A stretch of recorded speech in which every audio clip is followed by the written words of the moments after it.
Hello everybody, नमस्ते। मैं हूं Tarot Genie and welcome to my channel. हम देखेंगे एल्विशा का guidance for all the Elvisha fans. So let's see continue. इस वीक हम कपल जर्नी कर रहे हैं इस वीक के लिए।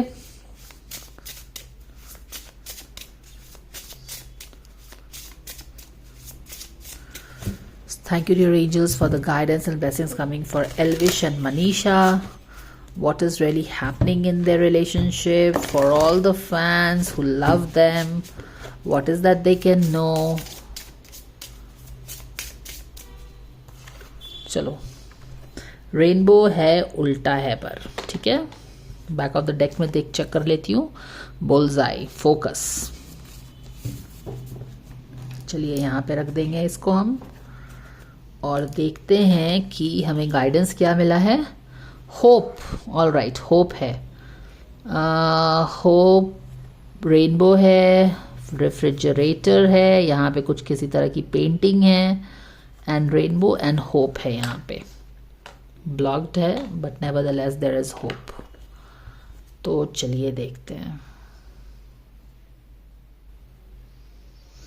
आई थिंक जब लास्ट टाइम हमने बात की थी एल्विश या फिर एटलीस्ट मनीषा की, तो उसने कुछ सोड वोड तो डेफिनेटली लिया हुआ था अपने हाथ में.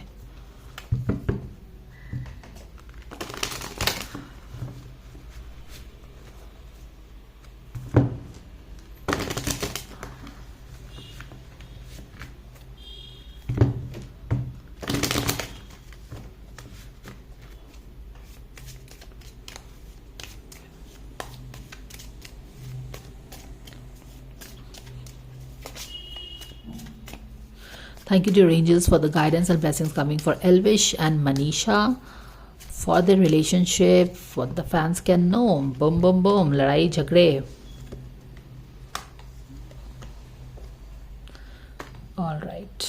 तो इस तरह की एनर्जी बनी हुई है उनकी. यहाँ पे तो देखो कुछ मिसअंडरस्टैंडिंग डेफिनेटली लग रहा है. यहाँ पे टावर का card at the back of the deck में है. ठीक है, लास्ट वाली रीडिंग मुझे याद नहीं है इनकी, लेकिन if you want more guidance about this couple, you can check their monthly guidance. Monthly guidance जो मे का हुआ है वहाँ पे आपको काफ़ी क्लैरिटी मिलेगी towards the end of the month का जो प्रेडिक्शन है उससे, क्योंकि अभी हम लोग लास्ट मंथ का प्रेडिक्शन कर रहे हैं. तो वहाँ पे गाइडेंस, एक minute, give me a moment.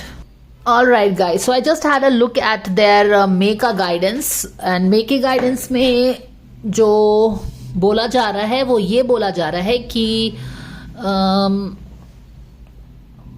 Page of pentacles, page of wands reverse में था यहाँ पे, एम्प्रेस रिवर्स में है यहाँ पे. यानी कि हम कंफ्यूज्ड हैं, रिलेशनशिप को सुधारना भी चाह रहे हैं और कंफ्यूज्ड हैं. दोनों ही ईगो और स्टबर्ननेस में थे और एम्प्रेस की कार्ड थी लेकिन वो ब्लॉक्ड थी. तो बेसिकली जब हम आगे बढ़ के चीज़ों को सॉल्व करने की कोशिश नहीं करेंगे तो कौन सॉल्व करेगा. The problem is, the idea is this कि अगर हम, मेरी कुछ रिलेशनशिप बिगड़ी हुई है तो मुझे भी इंटरेस्ट होना चाहिए उस रिलेशनशिप को ठीक करने में, सामने वाले इंसान को भी होना चाहिए उस रिलेशनशिप को ठीक करने में, और तब हम आगे बढ़ेंगे और चीज़ों को सुलझाएंगे and then empress comes in. तो वो उनकी मे की जर्नी है. अब यहाँ पे भी अगर आप देखो तो हो क्या रहा है यहाँ पे, तो कॉन्फ्लिक्ट है, कंपटीशन है, ड्रामा है. यहाँ पे बैक ऑफ द डेक में भी देखो, it's all terror, loose relationship में. यहाँ पे डेफिनेटली एक व्हील ऑफ फॉर्च्यून आया है, होप है वहाँ पे, होप ब्लॉक्ड है और यहाँ पे एक लवर्स का कार्ड है. तो ये हमें बेसिकली क्या बता रहा है. यहाँ पे तो सब चीज़ें हो रही हैं ऐसे करके. What I get is that things will change, क्योंकि व्हील ऑफ फॉर्च्यून आया है तो कुछ तो यहाँ पे बदल सकता है. बट यहाँ पे फिर से एक डिसीजन मेकिंग है इन लोगों के लिए, क्योंकि ये लवर्स का card is also a decision making card. तो ऐसा लग रहा है जैसे कि एक जो यहाँ पे ऐसा लग रहा है ना जैसे कि एक कंफ्यूज्ड सी सिचुएशन बनने वाली है यहाँ पे, एज इफ कि यहाँ पे कॉन्फ्लिक्ट है. यहाँ पे तो जो है रिलेशनशिप में है, this is the hidden energy of the relationship. कुछ भी वर्कआउट नहीं कर रहा है. इट्स लाइक केओस ही आप बोल सकते हैं यहाँ पे. हालांकि केओस के ऊपर ही एक व्हील ऑफ फॉर्च्यून आया है जो कि शायद हो सकता है कि चीज़ों को आगे बढ़ाए, टर्न करे, क्योंकि बैक ऑफ द डेक में केओस है और ये व्हील ऑफ फॉर्च्यून आया है, तो हो सकता है कि things will move towards better things.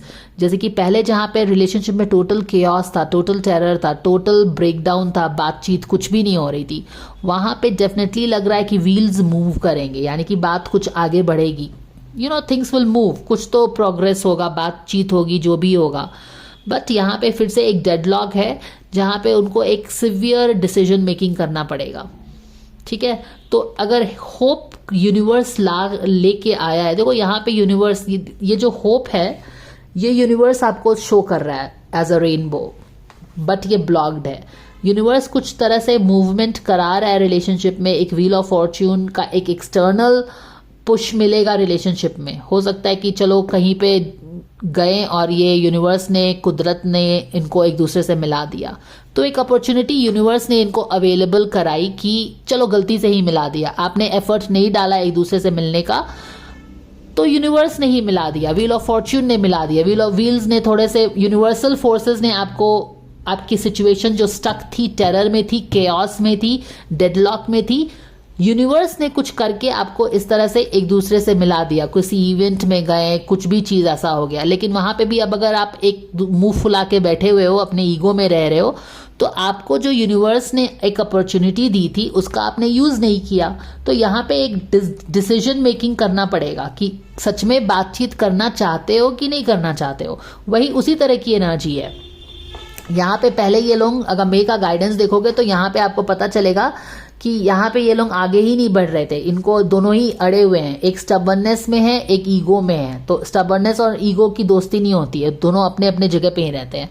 लेकिन यूनिवर्स यहाँ पे एक शायद अपॉर्चुनिटी क्रिएट करेगा इनके लिए, या हो रहा होगा, कुछ व्हील मूव हो रहा है।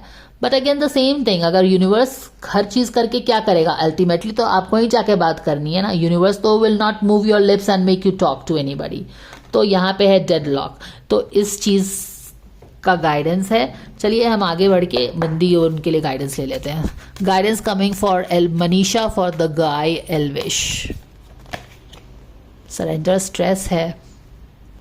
Take a deep few breath, exhale the tension you have built up in your body, let the stress go as you come to your center. तो किसी ना कुछ स्ट्रेसफुल सिचुएशन, स्ट्रेसफुल रिलेशनशिप है, she is taking a lot of stress and उसका intuition भी शायद उसे कुछ बोल रहा है, तो वो चीज़ें हैं। तो स्ट्रेसफुल रिलेशनशिप डेफिनेटली। और इस बंदे को क्या बोला जा रहा है, डिवाइन टाइमिंग का वेट करिए आप, है ना। तो जब तक मनीषा नॉर्मल नहीं होती, जब वो एक्सेप्ट नहीं करती, जब वो दोस्ती नहीं करना चाहती, तब तक तो कुछ होगा ही नहीं। तो वो चीज़ें हैं, आप you can not cut the time. Guidance coming for Manisha. Friendship अभी उल्टा है। Make a date for a play date with one of your friends. हालांकि उसको बोला जा रहा है, अब उसको फ्रेंडशिप के लिए क्यों बोला जा रहा होगा, फ्रेंडशिप के लिए इसे बोला जाता है। देखो ये सारे गाइडेंस यूनिवर्स की तरफ से आ रहे हैं। वो स्ट्रेस में है, she is definitely stressful relationship है दोनों का, एटलीस्ट मनीषा के साथ उसको लगता है कि this guy is very stressful. Universe उसको बोल रहा है फ्रेंडशिप कर सकते हो आप, ठीक है, एक बेबी स्टेप्स टूवर्ड्स फ्रेंडशिप लो। यहाँ पे वो चीज़ों को भी मूव करने की कोशिश कर रहा है, कौन, यूनिवर्स। लेकिन अल्टीमेटली तो आप ही का डिसीजन होगा ना, जो भी है। चलिए बंदे के लिए गाइडेंस ले लेते हैं, फिलहाल क्या हो रहा है उनका। इसको बोला जा रहा है स्टे ऑप्टिमिस्टिक, ठीक है, your dreams are coming true, don't quit before the time comes. तो इसको देखो, अब देखो दोनों रीडिंग और दोनों गाइडेंस में तालमेल कितना है। इस बंदी को बोला है कि तुम बेबी स्टेप्स ले सकती हो उससे दोस्ती करने के लिए, और इस बंदे को बोला जा रहा है तुम ऑप्टिमिस्टिक रहो। अगर ये यूनिवर्स का गाइडेंस मान के बेबी स्टेप्स लेती है और ये हिम्मत रखता है, तब तो दोनों की दोस्ती हो गई ना, व्हील काम कर गया। लेकिन अगर ये बेबी स्टेप्स नहीं लेती है, ये भी बोलता है मुझे फ़र्क नहीं पड़ता मुझे, तो दोनों ही अपने ओरिजिनल पोजीशन से पीछे हट गए हैं, तो ये व्हील कितना भी मूव करेगा काम नहीं होगा। समझ में आया ना। You always have to put the input to get the output. Please understand. So that is the guidance coming for your thing. तो होप है, कैपिटलाइज करोगे। यूनिवर्स ने भी हेल्प कर दिया, व्हील को चला दिया है, बाहर से स्पीड दे दी है। अब तो आपके ball is in your court. If you make it, if you make it, if you don't want to make it, then you don't want to make it. As simple as that. You make your own decisions, you have your free will. So that is the guidance coming for your pair. Thanks for watching.